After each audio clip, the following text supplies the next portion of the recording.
The auction block stood in the center of town like a rotted tooth, and Samuel Hicks watched three children climb its steps with coins clutched in their fists. He'd come to Redemption Flats to sell horses, not witness whatever this was.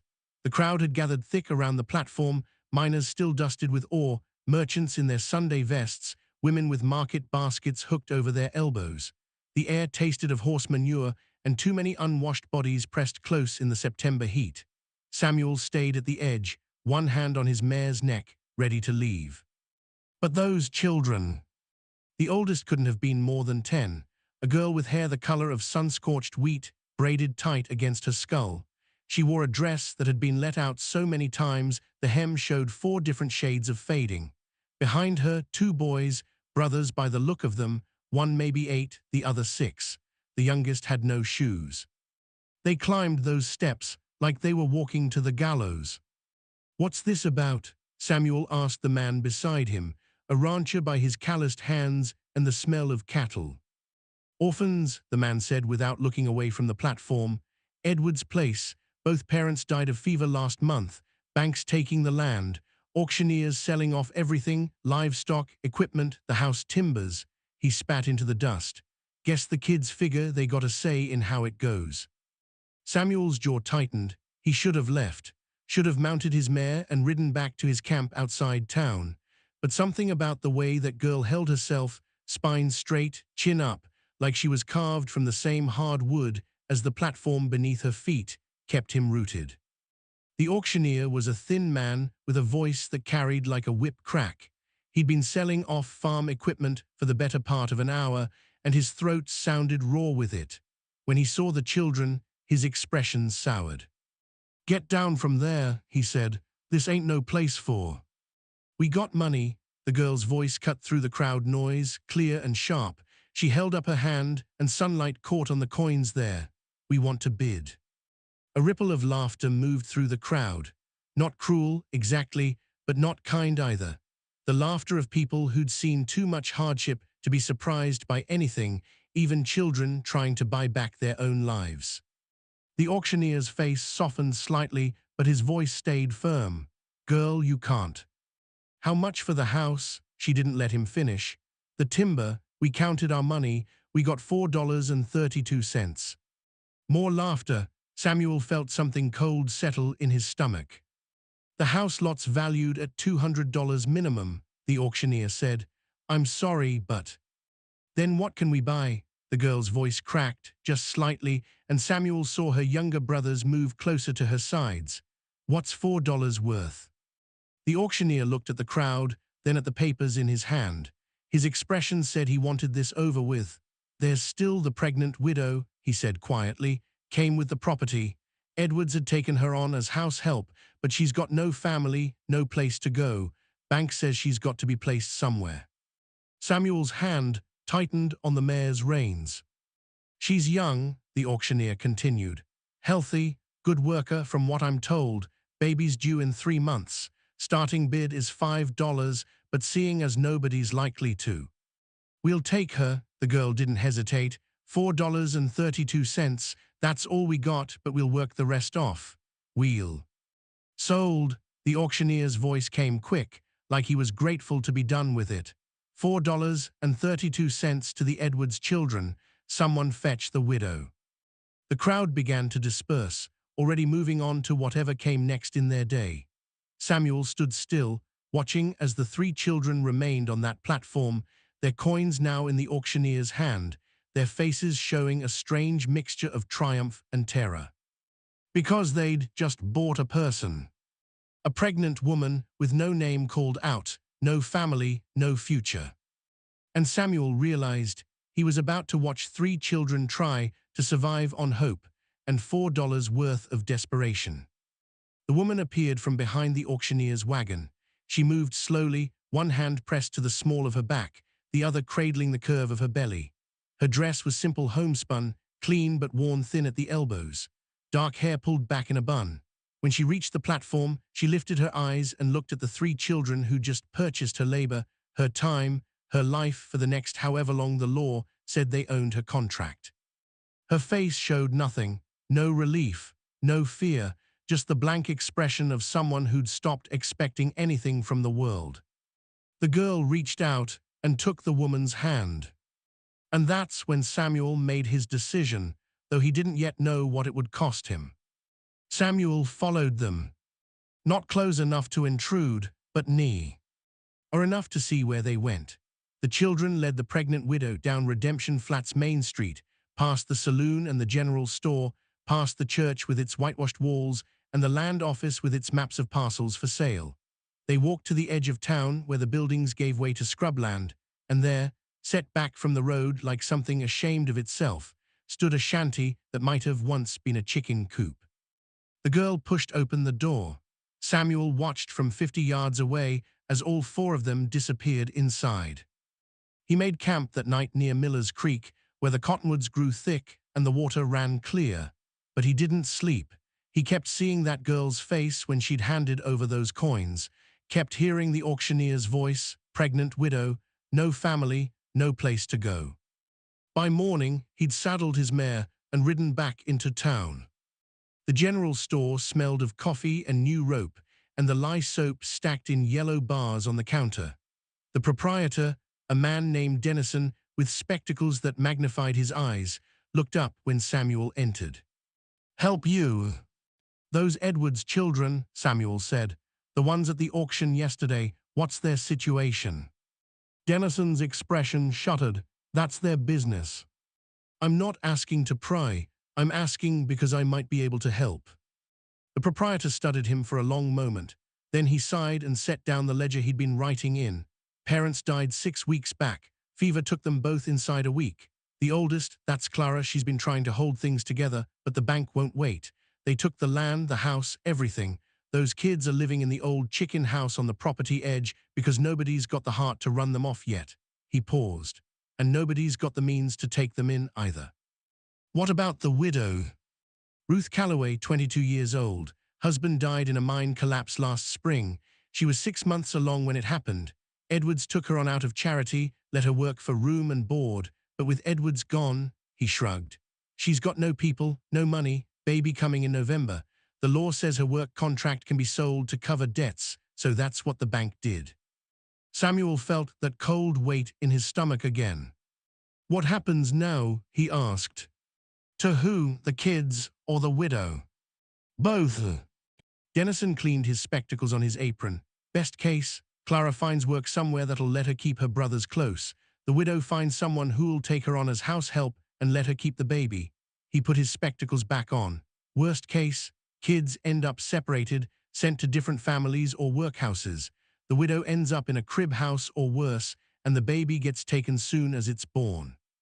"That's not right." "No," Dennison agreed, "but it's legal, and out here those two things don't always meet." Samuel bought supplies, flour, salt pork, dried beans, 2 wool blankets, and carried them to the shanty at the edge of town. He knocked on the door frame because there was no proper door, just a piece of canvas tacked across the opening.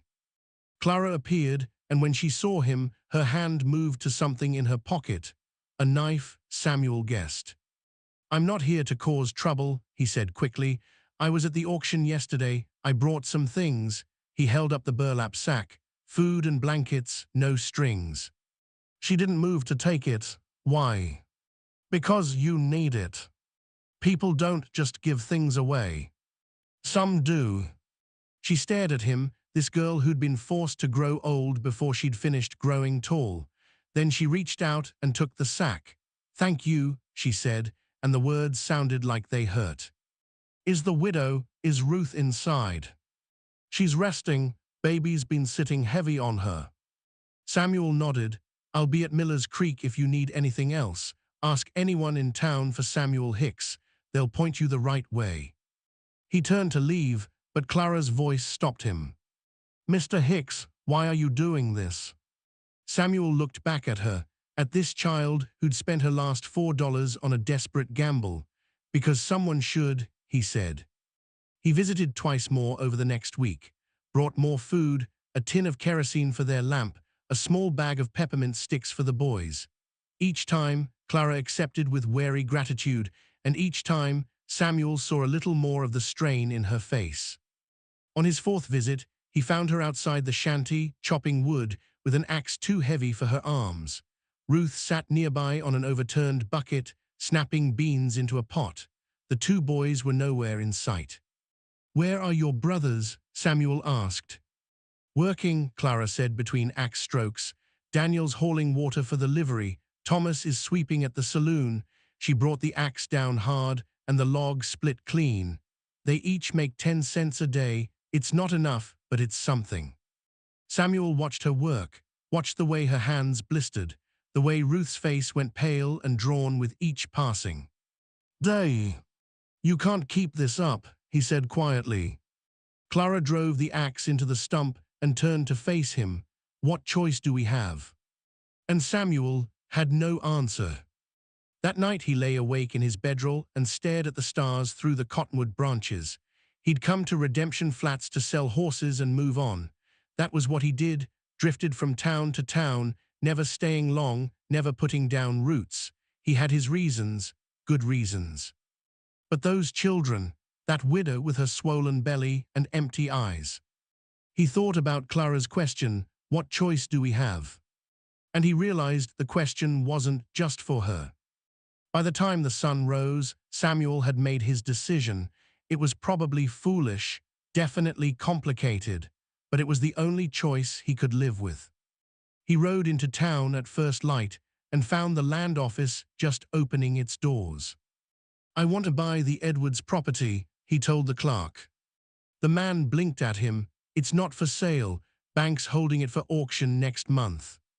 "Then I'll pay what they're asking now, in cash." The clerk's expression changed. "That's $200. "I know what it is." 3 hours later, Samuel stood in front of the shanty with a deed in his hand and a decision that would change everything. He knocked on the canvas door. Clara appeared, saw the paper. Her face went very still. "This is the deed to your family's land," Samuel said. "It's yours now, free and clear." She stared at him. "I don't understand." "I bought it from the bank. I'm signing it over to you. The house, the fields, all of it, it's yours." "Why would you?" Her voice broke. "We can't pay you back. We don't have anything." "I'm not asking for payment." Ruth appeared behind Clara, one hand on the girl's shoulder. Her eyes, the first time Samuel had seen any real emotion in them, were wet. "There's a condition," Samuel said. He looked at Ruth. "I need a wife." The words hung in the air like smoke. Clara's hand moved to her pocket, the knife again. "You can't." "Not like that," Samuel said quickly. "I mean a legal wife. On paper, I've got land up north, good land, but I'm tired of drifting. I want to settle, build something. But a man alone, it's harder. There are laws about homesteading, requirements. A wife makes it easier." He looked at Ruth. "It would be a business arrangement. You'd have a name for the baby, security, a home. In exchange, you'd help run the house, the property, no expectations beyond that. You'd be free to leave whenever you wanted." Ruth's hand moved to her belly. "Why me?" "Because you need help, and so do I, because this way everyone gets what they need." Clara stepped forward. "And us." Samuel looked at her, at the two boys who'd appeared in the doorway behind her. "You come too, all of you. The land up north is big enough. You work it with me, share in what it produces. We build it together." "That's charity," Clara said. "No," Samuel replied. "That's family." The silence stretched. Samuel could hear his own heartbeat, could hear the wind moving through the scrubland grass. Finally, Ruth spoke. "When would we leave?" 2 days. That'll give us time to gather supplies, close up things here." "And if I say no?" Samuel met her eyes. "Then I still sign over this deed, and I ride north alone. Either way, the land is yours." Ruth looked at Clara. Clara looked at her brothers. Some conversation passed between them without words, the kind of communication that only comes from shared survival. "We'll come," Ruth said. And just like that, Samuel's solitary life ended. He didn't know it yet, but the hard part was still ahead. They left Redemption Flats before dawn on a Tuesday, when the sky was still more black than blue and the town slept behind shuttered windows. Samuel drove the wagon, a sturdy flatbed he'd brought along with 2 draft horses, while Ruth sat beside him on the bench, her hands folded over her belly. Clara and the boys rode in the back, surrounded by supplies and the few possessions they'd managed to salvage: a quilt their mother had sewn, their father's Bible, a carved wooden horse that had belonged to the youngest boy. The journey north would take 8 days if the weather held. They made good time the first 2 days, following established roads through rolling grassland. Samuel taught Daniel how to scout ahead for water, showed Thomas how to gather kindling that would light easy. Clara, he noticed, watched everything with careful attention, not just learning, but cataloging, preparing. Ruth spoke rarely. She moved with the careful deliberation of someone carrying something precious and fragile. At night, when they made camp, she would sit apart from the fire and stare into the darkness. Samuel didn't push. He'd made enough mistakes in his life to recognize someone doing the same math, counting costs, measuring worth, wondering if survival was the same as living. It was on the 3rd day that the riders appeared. Samuel spotted them first, 3 men on horseback, moving parallel to the wagon about a 1/4 mile east. He didn't change pace, didn't reach for the rifle under the bench. Not yet, but he felt Clara's eyes on him from the back of the wagon. "Company?" she asked quietly. "Maybe. They following us?" "Maybe." The riders stayed at that distance for an hour. Then they angled closer. Samuel pulled the wagon to a stop and set the brake. "Ruth, you and the children stay in the wagon." "Samuel," Clara started. "Stay in the wagon." He climbed down and stood beside the draft horses, one hand on the nearest animal's neck. The 3 riders approached at an easy lope. When they were 20 yards out, they stopped. The man in the center was perhaps 40, with a beard that hadn't been trimmed in months and eyes the color of dirty water. He wore a duster that had seen better days and a hat with a bullet hole through the crown. His companions were younger, one Mexican, one who might have been Cheyenne, both armed with revolvers worn low. "Afternoon," the bearded man said. Samuel nodded. "Afternoon. That's a heavy wagon for one man." "I manage." The bearded man's gaze moved to Ruth on the bench, then to the children visible in the back. "Where you headed?" "North. North's a big place. It suits me." A smile touched the man's mouth, but it didn't reach his eyes. "I'm going to speak plain, friend. We've been following you since Redemption Flats. Heard about your business there, buying up that Edwards property, taking on the widow and her brood. That's a generous thing." He shifted in his saddle. "But generosity like that, it makes a man wonder what else you might have. Might have cash, might have valuables." Samuel's jaw tightened. "I've got nothing worth stealing." "Well now, I'd like to believe that, but we've come a long way. Seems only fair we verify for ourselves." "You're not touching this wagon." The bearded man sighed. "I was hoping you'd be reasonable." His hand moved toward his gun. Samuel moved faster. He'd kept the rifle under the bench for a reason, and he had it up and cocked before the bearded man cleared leather. The sharp metallic sound cut through the afternoon air like a blade. "Don't," Samuel said. The 3 riders froze.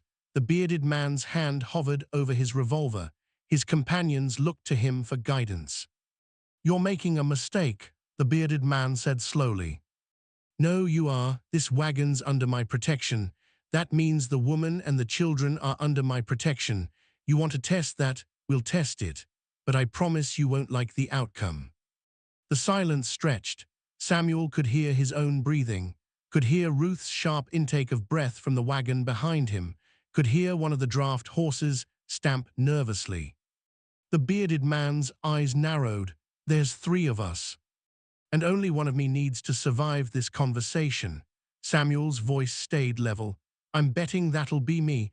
Are you betting the same about yourself?" The math of violence hung in the air between them. Samuel saw the moment the bearded man calculated odds and didn't like the answer, saw the moment greed gave way to self-preservation. "Your funeral," the bearded man said, but he pulled his hand away from his gun. He nodded to his companions, and the three of them reined their horses around. Samuel watched them ride east until they were specks on the horizon. Then he watched for another hour. Only when he was certain they weren't circling back did he lower the rifle. His hands were shaking. "Mr. Hicks," Clara's voice came small from the wagon. He turned. She was standing in the wagon bed, her face pale. "Are they gone?" "For now." "Will they come back?" Samuel wanted to lie, wanted to tell her they were safe, that danger had passed. But he'd learned long ago that children who'd survived what she'd survived deserved truth more than comfort. "I don't know," he said, "but we'll be ready if they do." They made camp that night in a gully where the wagon would be hidden from the road. Samuel didn't light a fire. They ate cold jerky and hardtack and drank water from the canteens. When full dark came, Samuel posted himself on watch at the gully's rim with the rifle across his knees. Clara appeared beside him sometime past midnight. "You should be sleeping," he said. "So should you. Someone needs to keep watch. Then we'll take turns." He looked at her, this girl who'd been forced to carry the weight of the world on shoulders too young for it. "You know how to shoot." "My father taught me." Samuel handed her the rifle, showed her where he'd be sleeping in the wagon bed. "Anything moves that isn't supposed to, you wake me. Don't try to be a hero." "Same to you," she said. He almost smiled. The night passed without incident. So did the next day and the day after that. But Samuel stayed vigilant, and he noticed Clara doing the same. They'd both learned the hard way that danger rarely announced itself. On the seventh day, they crossed into the territory Samuel had claimed, the land he. Ray rolled in gentle waves, broken by stands of pine and cottonwood. A creek ran through the eastern section, cold and clear, even in September. Samuel stopped the wagon on a rise where you could see for miles in every direction. "There," he said, pointing to where the creek bent south, "that's where we'll build." Ruth stood from the bench, one hand shading her eyes. She looked at the land, at the grass and the water and the trees and the wide sky pressing down like a promise. "It's beautiful," she said quietly. And for the first time since Samuel had met her, she smiled. But beauty, he knew, didn't keep you warm in winter, didn't put food on the table, didn't protect you from men with guns and empty consciences. The hard work was just beginning. They broke ground on the house in late September when the air carried the first hint of coming cold. Samuel marked the corners with stakes and twine, pacing out a structure that would be large enough for all of them: 2 bedrooms, a main room, a kitchen, nothing fancy but solid, built to last. Clara and Daniel worked alongside him, hauling stones from the creek bed for the foundation. Thomas helped Ruth with camp duties, cooking, mending, keeping the fire fed. They fell into rhythms without discussion, each person finding their place in the machinery of survival. Samuel had built structures before. He knew how to read wood, how to set a corner square, how to lay stones so they wouldn't shift when winter frost heaved the ground. But he'd always worked alone. This was different. This was a collective breath, a shared heartbeat. Working with Clara was like working with his own shadow. She anticipated his needs before he voiced them, handed him tools before he asked, moved with an efficiency that came from necessity. She didn't waste words, didn't complain when her hands blistered or her back ached, just kept working, hour after hour, day after day. It was during the second week, while they were setting the floor joists, that she finally spoke about her parents. "My father built our house," she said, holding a beam steady while Samuel drove nails. "Took him 2 years, every board, every nail. He did it alone because that's what men did," he said, "proved themselves." She was quiet for a moment. "He died before he could teach me everything I needed to know." Samuel sank the last nail and looked at her. "He taught you enough." "Did he? Because I couldn't save them. When the fever came, I tried. I made the remedies my mother showed me. I kept them cool, kept them fed. But it wasn't enough. They died and I couldn't," her voice broke. "I couldn't do anything." Samuel set down the hammer. "Sometimes there's nothing to be done. That's not failure, that's just life." Then why does it feel like I failed? He had no answer for that. He'd carried his own failures long enough to know they didn't care about logic or fairness. They just sat heavy in your chest and reminded you of every moment you could have chosen different. Your father would be proud of you, Samuel said finally. The way you've kept your brothers safe, the way you fought for them, that's not failure, that's love. Clara wiped her eyes with the back of her hand, leaving a streak of dirt across her cheek. Then she picked up the next board. Let's keep working. Ruth's time was coming close. Samuel could see it in the way she moved, more slowly now, one hand always pressed to her back. She tried to hide the pain, but he'd spent enough years reading horses and cattle to recognize discomfort in any creature. One evening, after the day's work was done and the children were sleeping in the tent they'd erected, Samuel found Ruth sitting by the creek. The water moved silver in the moonlight, and her face looked carved from the same pale stone. "You should be resting," he said. "I rest all day, sitting, watching, being useless." "You're not useless." "No," she looked at him. "What am I then? I'm a burden you took on, a charity case. You bought this land to save those children and I'm just extra weight." Samuel sat beside her on the creek bank. "Is that what you think?" "I think you're a good man doing a good thing, but I also think you didn't expect this to be so hard, didn't expect to be raising children and building a house and caring for a pregnant woman you barely know." She put her hand on her belly. "And soon there'll be a baby, another mouth to feed, another responsibility." "Ruth, I want you to know I'm grateful, truly.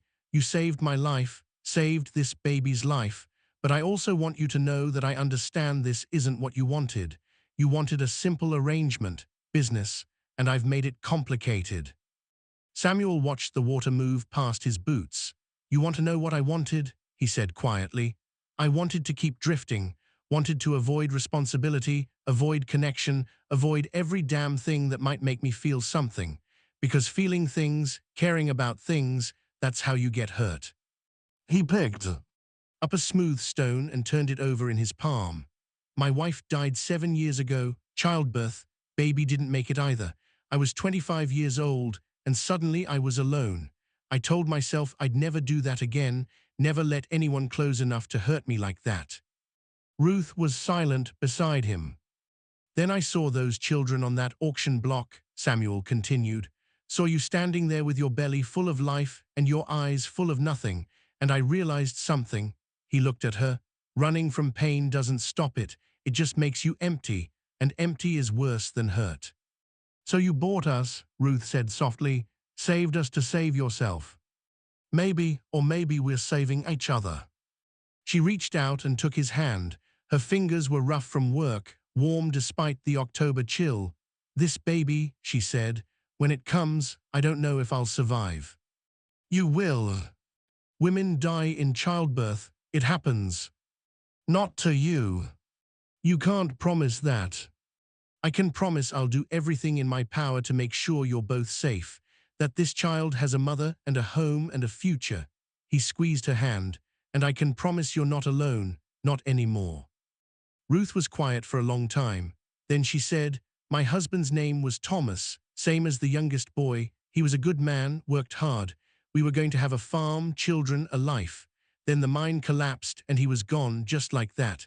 One day he kissed me goodbye and he never came home." "I'm sorry." "Everyone's sorry, but sorry doesn't change anything." She looked at the water. "When I realized I was pregnant, part of me was glad, because it meant some part of him was still here, but another part of me was terrified, because what if I couldn't do it alone? What if I failed him the way he failed me by dying?" "He didn't fail you." "No, but he left me anyway." She turned to face Samuel. "I need to know something. If this arrangement doesn't work, if I'm too much trouble, if the baby is too much work, will you send us away?" "No." "How can you be sure?" "Because I've already lost one family, I'm not losing another." The words hung in the night air between them. Ruth's eyes shone with tears, but she didn't let them fall. Instead, she nodded, once, firmly, an agreement sealed. They sat by the creek until the moon set and the stars wheeled overhead. When they finally returned to camp, Samuel saw Clara watching from the tent opening. She didn't say anything, just pulled the canvas closed. But Samuel understood. She was trusting him with her brothers, with Ruth, with the fragile hope that maybe, just maybe, this strange assembled family could become something real. He would not fail that trust. 3 days later, Ruth went into labor. The pains started at dawn, while mist still clung to the creek bed, and the house frame stood half-finished against the morning sky. Ruth woke Samuel with a hand on his shoulder and a single word: now. He'd prepared as best he could. Had Clara boil water, had the boys bring clean linens from the supply trunk. He'd even ridden to the nearest settlement, 15 miles south, and convinced a midwife to come stay for a week, just in case. She was there now, a Crow woman named Mary who delivered more babies than she could count and whose hands moved with the confidence of someone who'd stared down death and won more times than she'd lost. But none of that preparation mattered when Ruth's screams started. Samuel had heard wounded animals make sounds like that, had heard men shot through the gut crying for their mothers, but this was different. This was life trying to tear itself free from another life, and the cost of that violence was written in every sound that came from the tent where Mary worked. Clara kept the boys occupied, sent them to check traps, gather firewood, anything to keep them away from the tent and the sounds coming from inside it. But Samuel stayed close, paced the ground in front of the tent until he wore a path in the grass. Every time Ruth screamed, his hands clenched. Every time silence stretched too long, his heart stopped. "You should sit," Mary said when she emerged to get fresh water. Her sleeves were rolled to her elbows and her forearms were slick with blood. "This will take time." "How much time?" "As long as it takes." "Is she?" "She's strong, the baby's fighting, that's good." Mary filled her water bucket from the creek. "But you need to prepare yourself. Sometimes strength isn't enough." Samuel felt something crack inside his chest. "Don't say that." "I'm not saying it to be cruel. I'm saying it because you need to hear truth." Mary looked at him with eyes that had seen too much to bother with lies. "She's small, the baby's big. There may come a moment when I have to choose." "Choose? Her or the child?" The words hit Samuel like a fist. "You save her, you understand. If it comes to that, you save Ruth." "That's not my decision, it's hers." "Then ask her now." Mary shook her head. "I won't burden her with that choice until I have to. Right now, she's focused on bringing this baby into the world. Let her stay focused." She carried the water back into the tent, and Samuel was left alone with his fear. Hours passed. The sun climbed, peaked, began its descent. Clara brought him food he didn't eat. The boys asked questions he couldn't answer. And still the sounds continued from the tent. Ruth's voice raw with effort, Mary's calm instructions, the terrible silence between contractions when Samuel wondered if the next breath would come. It was near sunset when he heard the baby cry. The sound was thin and reedy, more cat than human, but it was life. Undeniable, unmistakable life. Samuel moved toward the tent, but Mary emerged before he could enter. She carried a bundle wrapped in clean linen, and her face showed exhaustion and something that might have been relief. "A girl," Mary said, "small but healthy, good lungs." Samuel looked at the tiny face visible within the wrappings, eyes squeezed shut, mouth open in that eternal newborn complaint, fists no bigger than walnuts clenched against the injustice of existence. "Ruth," he managed. "Resting, she'll need time, lost blood, but she'll live." The crack in Samuel's chest closed, and he could breathe again. "Thank you," he whispered. Mary placed the baby in his arms. "Don't thank me. Thank whatever force in this universe decided to be merciful today." Then she turned and went back into the tent. Samuel stood in the fading light, holding a child that wasn't his, but somehow was. Clara and the boys gathered around him, staring at this tiny new person who'd fought her way into the world. "Can we see her?" Thomas asked. Samuel knelt so they could see properly. "What do you think?" "She's small," Daniel observed. She'll grow, Clara said. She reached out one finger and touched the baby's hand.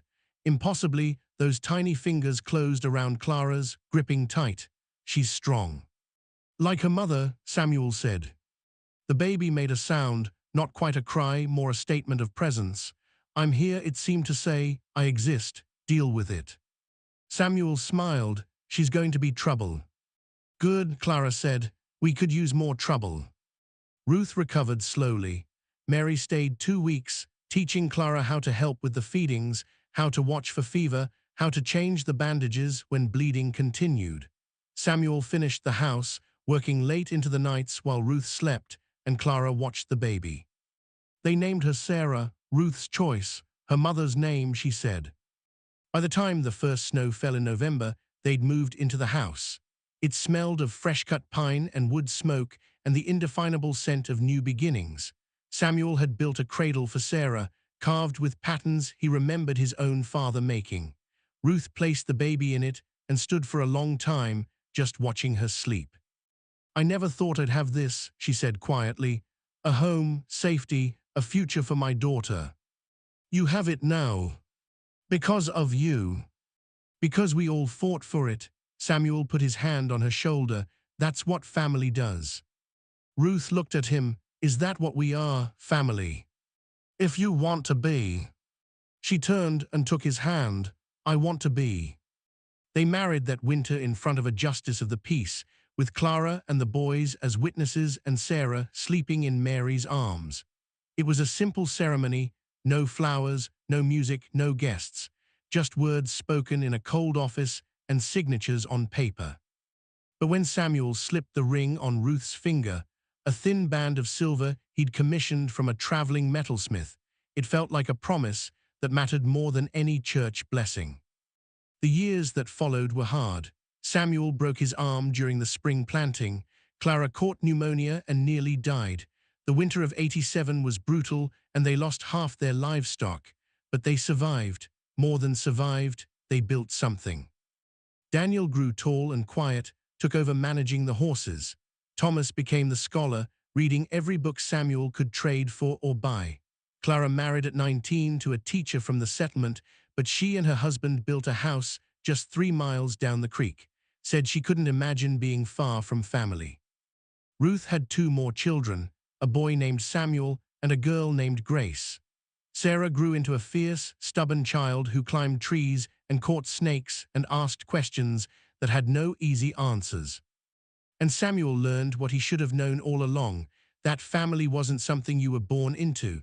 It was something you built, one decision at a time, one sacrifice, one triumph, one ordinary day after another. 20 years later, Samuel stood on the porch of the house he'd built with Clara's help and Daniel's hands and Ruth's unwavering faith. The sun was setting over land they'd worked and fought for and made their own. Down by the creek, he could see Ruth teaching Sarah's daughter, his granddaughter, how to fish, could hear the child's laughter carrying on the Y. ND. Clara was visiting with her 3 children. Daniel was in the barn, fixing a wagon wheel. Thomas was inside, reading to the younger children from a book of poetry. The house was full of noise and life, and the beautiful chaos of people who belonged to each other. Samuel thought about that day in Redemption Flats, about 3 children standing on an auction block with $4 and impossible hope, about a pregnant widow with empty eyes, about his own emptiness and the fear that had driven him to keep moving, keep running, keep avoiding anything that might anchor him to the world. He'd thought he was saving them, but they'd saved him too. Ruth appeared beside him on the porch, her hair now streaked with silver, her face lined with years of sun and laughter and tears. She slipped her hand into his. "What are you thinking?" she asked. Samuel looked at her, at this woman he'd offered a business arrangement and found a life with instead. "I'm thinking I'm grateful." "For what?" "For 3 brave children, for $4.32. For the moment, I decided to stop running." Ruth leaned her head against his shoulder. "Best $4 anyone ever spent." Samuel smiled. "Best money I ever gave away." They stood together in the fading light, watching their family gather for supper. watching the sun paint the land in shades of gold and amber, watching the life they'd built from nothing but determination and desperate grace. And when the wind moved across that valley, it carried no more fear, only the sound of voices calling each other home.